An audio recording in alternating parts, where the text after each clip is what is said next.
Entra a la cambra i troba l'avi llegint el diari. Així doncs, va pensar que estaria molt bé que li pogués explicar un conte, ell que sempre relatava batalletes. Avi, em llegeixes un conte, sisplau? Hi havia una vegada una nena que es deia Caputxeta Groga. No, vermella. Ah, sí, vermella.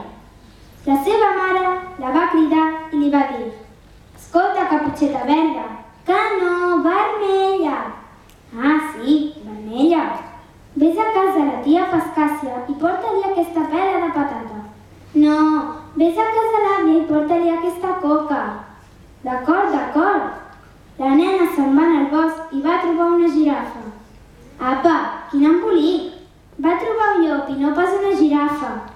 I el llop li va preguntar: quan fan 6 per 8? De cap manera, avi. El llop li va preguntar: on vas? Tens raó. I la Caputxeta Negra va contestar: era la Caputxeta Vermella. Vermella, vermella. Sí, i va contestar: vaig a la plaça a comprar salsa de tomàquet. I ara, avi, vaig a casa l'àvia que està malalta, però no sé trobar el camí.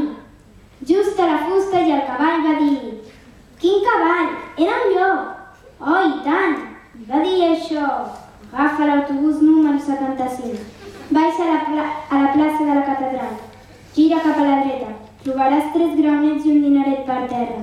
Deixa estar els 3 graonets. Agafa el dineret i compra't un xiclet. Avi, no en saps, d'explicar històries? Tot ho confons, tot ho barreges. Però tanmateix, el xiclet bé me'l podries comprar. D'acord, vet aquí el dineret. I l'avi va tornar a llegir el seu diari.